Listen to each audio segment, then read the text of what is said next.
The recreation hall smelled like burnt circuit boards and desperation, which honestly was pretty standard for Station Kepler 9. I had been stationed here for 3 cycles now, watching cadets from 17 different species stumble through their preliminary tactical training.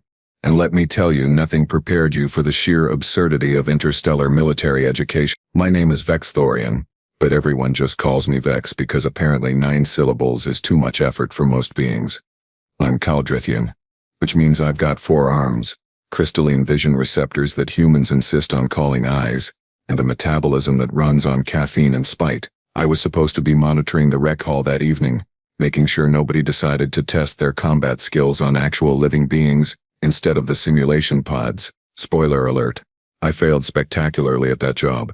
The fight started like most fights do, with stupidity and testosterone, or whatever hormonal equivalent passes for testosterone in species that reproduce through spore distribution. Cadet Ryloth, a Venusian with more muscle than sense, had apparently taken offense to something Cadet Marcus had said about his exoskeleton looking like a sad lobster that gave up on life. Now, Marcus was human. Specifically, he was a scrawny human kid from some backwater colony whose name I could never remember. Looked like a strong breeze could snap him in half. He had this mop of brown hair that defied gravity and regulations simultaneously, and a mouth that wrote checks his body absolutely could not cash. I stand by what I said, Marcus announced, his voice carrying across the rec hall with the confidence of someone who had never been punched through a wall before. That exoskeleton is a fashion crime against the entire galaxy. Did you lose a bet, or were you just born unfortunate? I was halfway across the room, but I could already see this going sideways. Ryloth's mandibles were clicking, which in Venusian body language roughly translated to "I'm about to commit violence and possibly a war crime." "You insignificant mammal," Ryloth hissed, his voice box producing sounds that made universal translators weep. "I will crush your fragile bones into powder and use them to season my evening meal." "Wow, creative," Marcus replied, absolutely refusing to read the room. "Did you workshop that threat, or does it just come naturally when your brain is the size of a walnut?" That did it. Ryloth moved faster than something his size had any right to move, crossing the distance between them in maybe 2 seconds. He grabbed Marcus by the throat, lifted him clean off the ground, and slammed him against the wall hard enough that I heard the metal panels buckle. Several other cadets scrambled backward, forming a circle around the fight like this was some kind of entertainment instead of a disciplinary incident waiting to happen. I started pushing my way through the crowd, all 4 arms raised in what I hoped was an authoritative gesture. "Cadets, stand down immediately, or I swear by the eternal void I will have you scrubbing plasma conduits with your tongues." Nobody listened. They never do. Marcus was turning an interesting shade of purple, his feet dangling about a meter off the ground. Ryloth had one massive claw wrapped around his throat, while his other 3 appendages were pulling back for what looked like a punch that would probably necessitate reconstructive surgery. "Apologize," Ryloth demanded, his voice dripping with the kind of satisfaction that comes from having the physical advantage. "Apologize for your insults, or I will ensure you spend the next month drinking your meals through a tube." To his credit, or possibly to his stupidity, Marcus managed to rasp out a response. "The lobster still looks sad though." "Oh, for the love of all that's holy." Ryloth's fist pulled back further. The crowd leaned in. That horrible mixture of anticipation and dread that comes from watching something awful about to happen. I was still 3 meters away, trying to push past a delphinian whose tentacles took up way too much space. That's when she appeared. I didn't see where she came from. 1 second the path to Ryloth was blocked by gawking cadets. The next second there was this human girl just standing there directly between Ryloth's pulled back fist and Marcus's face. She wasn't particularly tall, maybe 1.6 meters, with black hair pulled back in a regulation braid that had definitely seen better days. She wore the standard cadet uniform, but hers had scorch marks on the sleeves and what looked like chemical stains on the collar. Her name tag read Kira Voss. "Hey," she said, her voice absolutely calm, like she was asking about the weather instead of interrupting what was about to be a murder.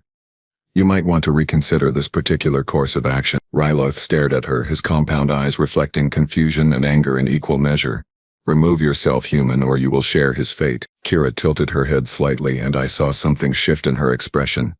It wasn't fear. It definitely wasn't submission. It was the look of someone doing math in their head and arriving at an answer that involved property damage. "See, here's the thing," she continued, still in that same conversational tone. "You're currently committing assault on a fellow cadet. That's a level 3 infraction.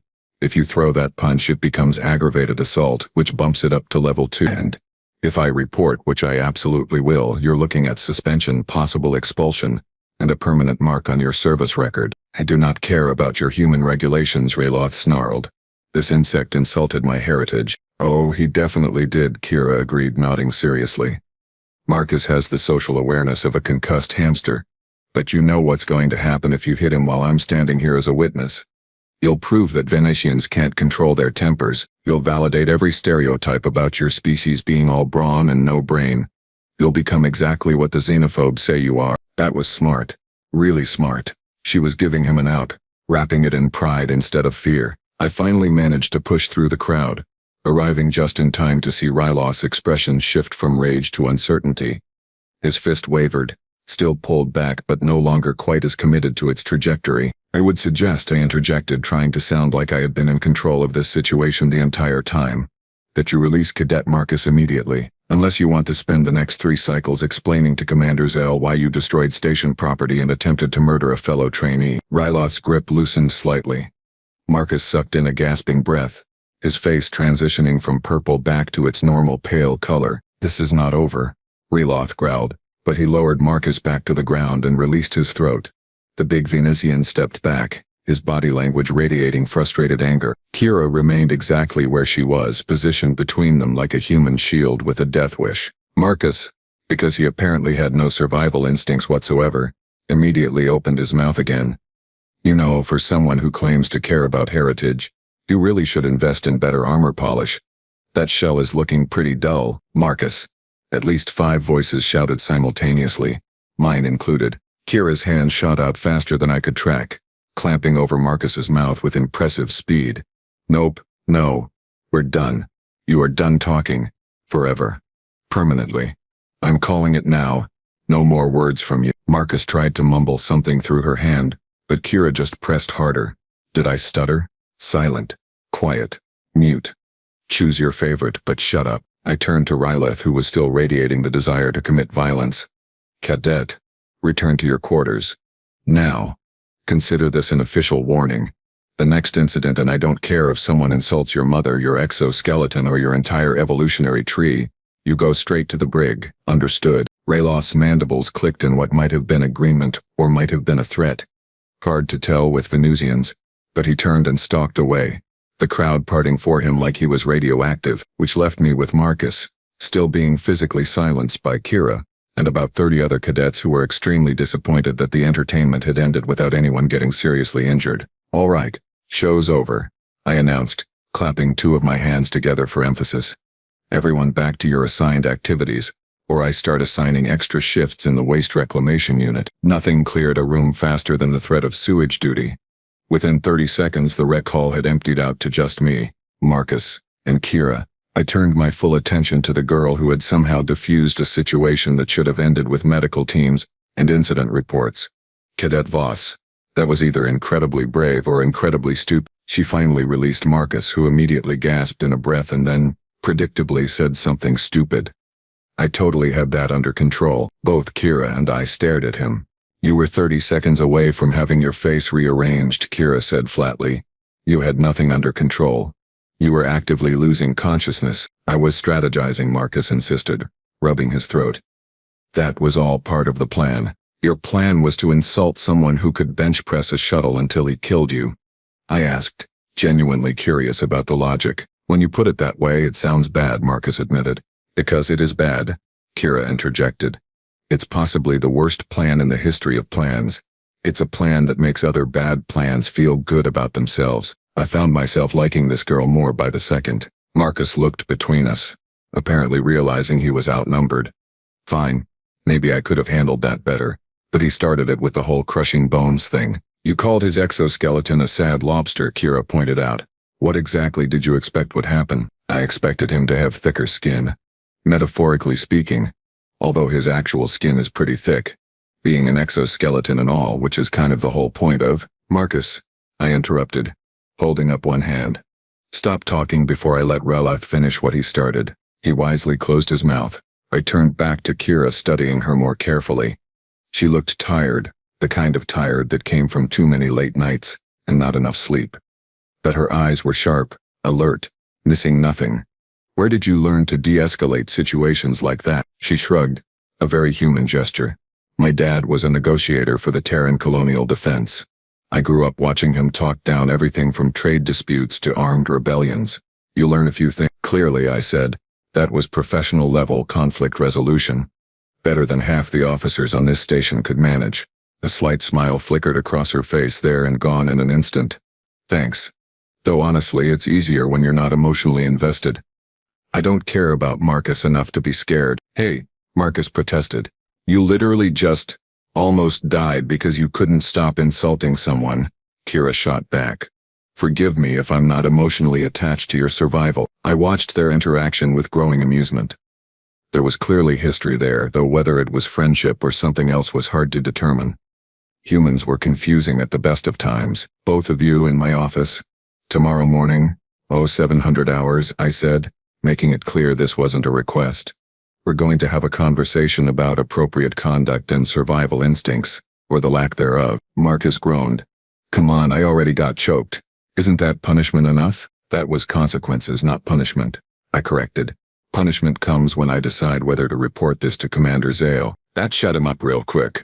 Zale was a Martian hardass who believed that discipline should be visible from orbit. Dismissed, I said, waving them both away.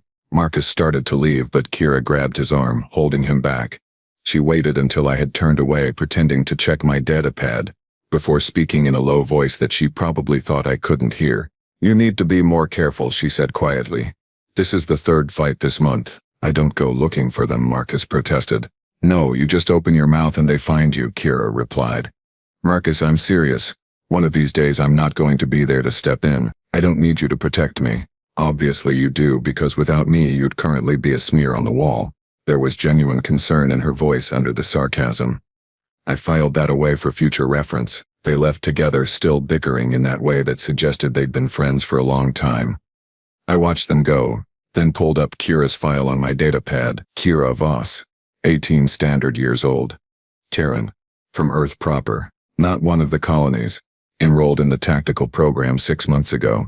Grades were excellent across the board, particularly in strategic planning and xenocultural studies. The combat scores were above average but not exceptional. Disciplinary record was clean except for one incident involving an unauthorized modification to a training simulator. Interesting. I dug deeper, accessing her personal background. Father was indeed a negotiator, currently serving in the Outer Rim. Mother was deceased, killed in a shuttle accident when Kira was 12. No siblings. Next of kin listed as her father, currently stationed 3 systems away, so she was alone here. That explains some of the weariness I'd seen in her eyes. I was about to close the file when something caught my attention. A note in her psychological evaluation added by the station counselor. Cadet Voss demonstrates exceptional emotional control and situational awareness. However, she shows a concerning tendency to prioritize others' safety over her own. Recommend monitoring for self-destructive protective behaviors. Well, that certainly explained why she'd stepped between Ryloth's fist and Marcus's face. I closed the file and leaned back in my chair, 3 of my 4 arms crossed while the 4th rubbed at my visual receptors.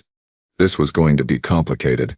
Humans always made things complicated, but as I sat there in the empty rec hall surrounded by the scent of burnt circuits and the ghost of violence narrowly avoided, I couldn't help but think that maybe complicated wasn't entirely bad. After all, simple situations didn't usually make for interesting stories, and something told me that Kira Voss was going to be a very interesting story indeed. The next morning arrived with all the enthusiasm of a gravity malfunction, which is to say it came whether I wanted it to or not. I had spent most of the night reviewing incident reports and wondering why the universe had decided that babysitting hormone-riddled cadets was an appropriate use of my tactical expertise. At exactly 0700 hours there was a knock on my office door. Punctual. I appreciated that. Enter? I called out, not looking up from my datapad. The door slid open with a mechanical hiss, and I heard 2 sets of footsteps, one confident and measured, the other shuffling like someone being led to their execution. Cadets Voss and Marcus reporting as ordered, sir. Kira's voice was crisp, professional. She'd clearly had some military training before arriving at the station. I finally looked up. They stood at attention, or at least Kira did. Marcus looked like he was attempting attention but had forgotten what it actually involved. His uniform was rumpled. There was a spectacular bruise blooming across his throat from yesterday's encounter, and his hair somehow looked even worse than usual. Kira, by contrast, looked immaculate. Uniform pressed, boots polished, posture perfect. The only sign of yesterday's chaos was a small cut above her left eyebrow that I hadn't noticed before. "At ease," I said, gesturing to the 2 chairs across from my desk. "Sit." They sat. Kira folded her hands in her lap, calm and composed. Marcus immediately started fidgeting with the edge of his sleeve. I let the silence stretch out for a moment, watching them. It was an old interrogation technique, one that usually made people nervous enough to start talking. Kira, to her credit, met my gaze steadily. Marcus looked like he was calculating how fast he could make it to the door. "So," I finally said, leaning back in my chair, "let me tell you what I saw yesterday. I saw a cadet with the self-preservation instincts of a suicidal lemming intentionally provoke someone 3 times his size and approximately 10 times his strength. I then saw another cadet, who had absolutely no obligation to get involved, step directly into the path of a potentially lethal attack to prevent said suicidal lemming from becoming a wall decoration." Marcus opened his mouth, probably to argue about the lemming comparison. "That was rhetorical," I cut him off. "I'm not finished." He closed his mouth. "What I want to know," I continued, fixing Kira with my most penetrating stare, "is why. Why risk yourself for someone who clearly has no regard for his own safety?" Kira didn't hesitate. "Because letting him get hurt when I could prevent it would make me complicit in the violence. And because Marcus, despite being an idiot, doesn't deserve to have his face rearranged over a stupid comment." "Hey," Marcus muttered. "I'm sitting right here." "I'm aware," Kira replied without looking at him. "That's why I said it loud enough for you to hear." I found myself suppressing what humans call a smile. "And you, Cadet Marcus, what's your explanation for repeatedly antagonizing beings who could kill you with minimal effort?" Marcus shifted uncomfortably in his seat, the bruise on his throat darkening as he swallowed. "I don't like bullies." That was not the answer I'd been expecting. "Explain." Raylath wasn't just standing there minding his own business, Marcus said, and for the first time since entering my office he made direct eye contact. Before I made the lobster comment, he was harassing Cadet Prill, the Delphinian from the engineering track, kept making jokes about how Delphinians are all soft and useless because they don't have a combat culture. Prill was getting upset, and nobody was doing anything about it. I pulled up the security footage from yesterday on my desk terminal, scrolling back to before the fight. Sure enough, there was Raylath, looming over a much smaller Delphinian cadet. His body language clearly aggressive. Prill's chromatophores were flashing distress colors. Several other cadets were watching but keeping their distance. And there was Marcus standing off to the side, watching the whole thing with an expression I recognized. I'd seen it before on soldiers who were about to do something stupid for the right reasons. "So you decided to redirect his aggression toward yourself," I said slowly. "Yeah," Marcus admitted. "I mean, I can take a hit. Prill's in engineering, not combat training. And honestly, I was kind of hoping a supervisor would show up before things got physical, but timing." Kira turned to stare at him, and I saw genuine surprise on her face. "You absolute moron. You picked a fight with someone who could kill you to protect someone else, and you didn't think to maybe mention this noble motivation before I spent the entire walk over here planning your funeral." "You were planning my funeral?" Marcus asked, seeming oddly touched by this. "It was going to be very brief," Kira said. "Mostly focused on your poor life choices." I held up a hand before this could devolve into another argument. "Let me make sure I understand the situation. Cadet Marcus intentionally provoked Cadet Raylath to stop him from harassing Cadet Prill. Cadet Voss then intervened to prevent Cadet Marcus from experiencing the consequences of his own heroic stupidity. Does that about sum it up?" They both nodded. I rubbed my visual receptors with 2 of my hands, feeling the beginnings of what humans called a headache. "You're both insane. You know that, right? Completely, certifiably insane." "To be fair," Kira said carefully, "insanity is a human construct that doesn't really translate well across species lines. Don't get philosophical with me, Cadet. I'm trying to decide whether to commend you or put you both on report." Marcus perked up. "There's a commendation option." "There was. Past tense. You just talked yourself out of it." He slumped back down. I pulled up another file on my terminal, this one showing a pattern I'd noticed while reviewing the last 3 months of disciplinary reports. "Cadet Marcus, you've been involved in 7 altercations since arriving at this station. In 5 of those incidents you were defending or protecting other cadets. In the other 2 you were preventing property damage that would have resulted from other people's conflicts." Marcus blinked. "You notice that?" "I notice everything. It's literally my job." I turned to Kira. And you, Cadet Voss. You've intervened in 4 separate incidents, always placing yourself between the aggressor and the victim. Yesterday was just the first time you did it so publicly that I couldn't ignore it. Kira's composure slipped slightly. I didn't realize anyone was tracking that. Again, my job.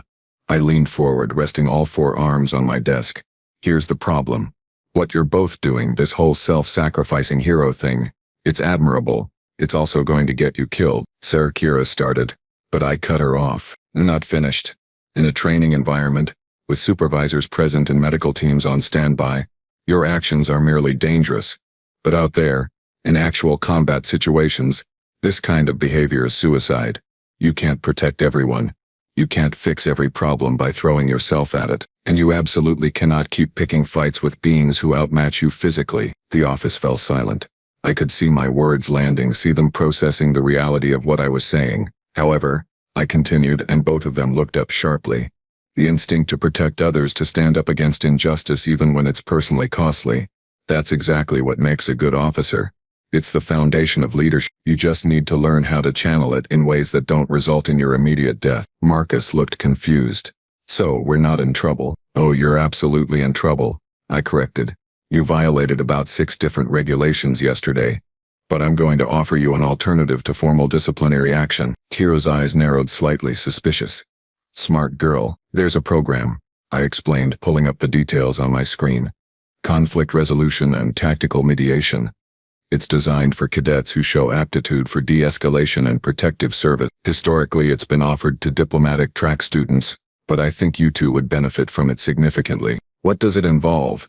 Kira asked. Training in advanced negotiation tactics, threat assessment, non-lethal combat techniques, and crisis intervention. Basically all the skills you've been using instinctively, but refined and formalized. You'd learn how to protect people without becoming casualties yourselves. I saw interest flicker across both their faces. The catch, I added, because there was always a catch, is that it requires a significant time commitment. 3 additional training sessions per week, on top of your regular coursework. It's demanding and the failure rate is approximately 40%. I'll do it, Kira said immediately. Marcus nodded. Yeah, me too. Don't you want to think about it? I asked. Discuss it? Maybe sleep on the decision? No need, Kira said firmly. If there's a way to do what we've been doing more effectively and with less chance of death, I'm in. What she said, Marcus added. I studied them for a long moment. They were young, idealistic, and probably didn't fully understand what they were signing up for. But I'd seen enough soldiers in my time to recognize the real thing when I saw it. These two had something most cadets lacked. That indefinable quality that separated people who followed orders from people who made a difference. Fine, I said, pulling up the enrollment forms. I'll submit your applications today. First session is tomorrow at 1800 hours in Training Hall 7. Don't be late and don't make me regret this decision. They both stood, snapping to attention. Dismissed, I said, waving them toward the door. They made it halfway across my office before I called out. Oh, and Cadet Marcus. He turned back. Yes, sir. The next time you decide to be heroic, maybe warn the people around you first. Would save everyone a lot of stress. A grin spread across his face. Where's the fun in that, sir? Out. Both of you. Before I change my mind, they left, and I could hear them talking in the corridor outside, their voices fading as they walked away. I can't believe you didn't tell me you were trying to help Prill, Kira was saying. I didn't think it mattered, Marcus replied. Of course it matters, you idiot. Context is everything. I thought you were just being suicidal for no reason, as opposed to being suicidal for a good reason? Exactly. See, you're learning. Their voices faded completely, leaving me alone in my office with a pile of paperwork and a decision I was either going to be proud of or regret intensely. Probably both. I spent the rest of the morning processing their enrollment in the conflict resolution program, which involved approximately 17 different forms and authorizations from 4 separate departments. Military bureaucracy was the same across every species in the galaxy, tedious and soul-crushing in equal measure. Around midday, my terminal chimed with an incoming communication. Commander Zale's face appeared on the screen, his Martian features set in their usual expression of controlled irritation. Vex, he said, his voice carrying that particular tone that meant I was about to be asked to explain something I didn't want to explain. I just received an incident report about an altercation in the rec hall yesterday. Care to fill me in on why I'm hearing about this from the medical bay instead of from you? I should have known the medical check would generate a report. Marcus had gone in to get his throat examined. Standard procedure after any injury. The situation was resolved without serious incident, I said, keeping my voice neutral. Minor injuries. No property damage beyond some dented wall panels. I was planning to include it in my weekly summary. Minor injuries, Zale repeated, his tone suggesting he didn't believe me. The report says Cadet Marcus was choked to the point of near unconsciousness. He's fine. Cleared by medical. No permanent damage. And the Venusian cadet who did the choking issued a formal warning and confined to quarters for the evening. He's calmed down significantly. Zale was quiet for a moment, studying me through the screen with those sharp Martian eyes that missed nothing. What aren't you telling me, Vex? Damn it. I should have known better than to try hiding anything from him. There were mitigating circumstances, I admitted. Cadet Marcus was intervening in a harassment situation. His methods were unorthodox and dangerous, but his intentions were protective rather than aggressive. Unorthodox, Zale said dryly. That's one way to describe intentionally provoking someone into attempted murder. It worked, didn't it? The original victim was protected by getting himself nearly killed. That's not tactics, Vex. That's martyrdom, which is why I've enrolled him in the conflict resolution program, along with Cadet Voss, who also demonstrated similar protective instincts. Zale's expression shifted slightly, something that might have been approval if Martians were capable of showing such emotions openly. The CR program. That's actually not a terrible idea. I have them occasionally. Don't let it go to your head. He paused, then added, keep an eye on those two. Cadets with hero complexes either become exceptional officers or spectacular casualties. Sometimes both. I'm aware, sir. Good. And Vex. Next time something like this happens, I want to hear about it immediately. Not from medical reports. Understood, sir. The communication ended, leaving me staring at a blank screen and contemplating the wisdom of getting involved in cadet drama. The rest of the day passed in a blur of routine tasks and monotonous paperwork. I supervised combat drills, reviewed tactical assessments, and broke up 2 minor arguments that thankfully didn't escalate to physical violence. Standards. At 1800 hours, I made my way to Training Hall 7 for the first conflict resolution session. I wanted to see how Marcus and Kira handled the program, purely for professional reasons. That's what I told myself anyway. The training hall was smaller than the main combat arenas, designed for more specialized instruction. When I arrived, there were already about 15 cadets present, representing maybe 8 different species. Marcus and Kira were sitting together near the back, talking quietly. The instructor was a human woman named Dr. Amara Steele, one of the few non-military personnel on the station. She was a conflict resolution specialist from Earth, with degrees in xenopsychology and interspecies communication. I'd worked with her before, and she was brilliant if somewhat unconventional. Ah, Vex, she called out when she noticed me lurking near the entrance. Come to observe. Just checking in on some new recruits, I said, trying to sound casual. Of course you are. Her smile suggested she didn't believe me for a second. Well, come in, come in. We're just getting started. I found a spot along the wall where I could watch without being too obvious about it. Dr. Steele clapped her hands together, drawing everyone's attention. All right, everyone.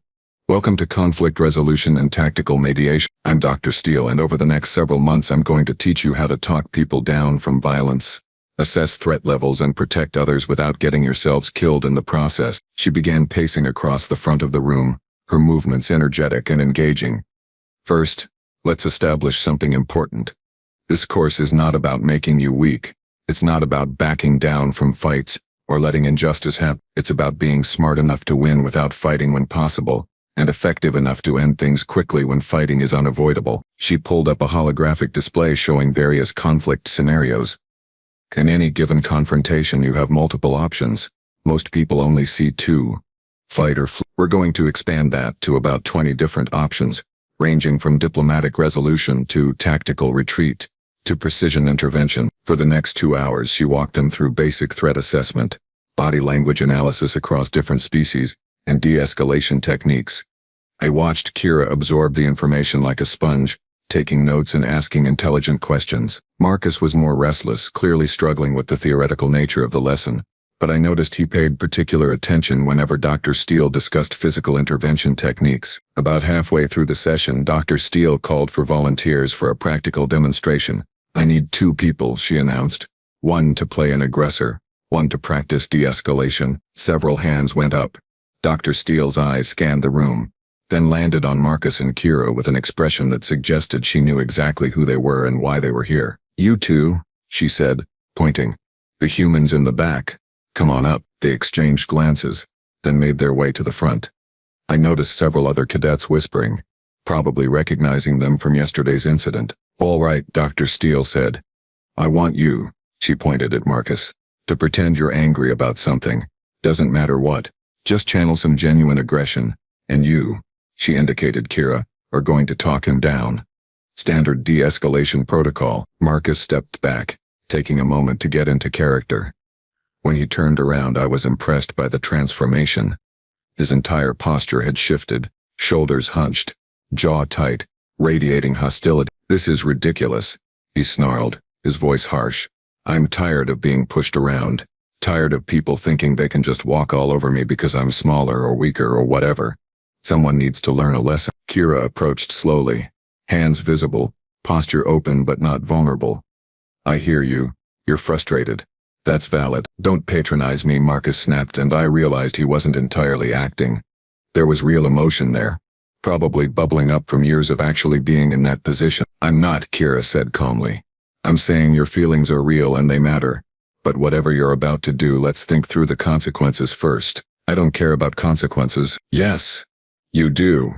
You absolutely do.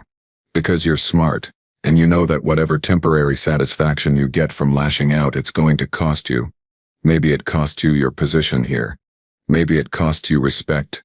Maybe it just costs you peace of mind. But it costs something." Marcus's aggressive posture wavered slightly.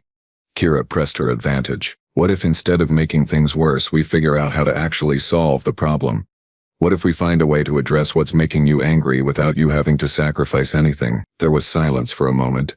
Then Marcus's shoulders dropped, the aggression draining out of him like air from a punctured balloon. "That was good," Dr. Steele said, and I could hear genuine approval in her voice.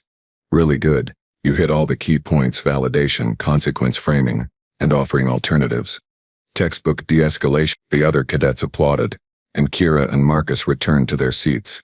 The session continued for another hour, covering more scenarios and techniques. By the time Dr. Steele dismissed everyone, it was late, and most of the cadets looked exhausted. I waited until the room had mostly cleared before approaching the instructor. "Your new recruits are interesting," she said before I could speak. "The boy has trauma he's channeling into protective behavior. The girl has control issues masked as heroism. They're both going to be challenging, but they have potential," I said. It wasn't a question. "Oh, absolutely. Tremendous potential. They just need to learn that saving everyone isn't actually possible, and trying to do so will destroy them." She paused, then added, "You know that from personal experience, don't you?" I didn't answer. I didn't need to. Dr. Steele smiled sadly. "Keep an eye on them, Vex. People with that much heart either change the world or break themselves trying. Sometimes we can help them find a third option." I left the training hall thinking about her words, about Marcus and Kira and all the other idealistic young cadets who thought they could fix everything. The station corridor was quiet, most personnel having retired for the evening. My footsteps echoed off the metal walls as I walked, forearms swinging in a rhythm that was almost meditative. Tomorrow would bring new challenges, new conflicts, new opportunities for disaster. But tonight, for just a moment, I let myself believe that maybe, just maybe, we were building something good here. Two young humans with hero complexes and a Cauldrithian supervisor who should probably know better. What could possibly go wrong? Everything, probably, but that was tomorrow's problem.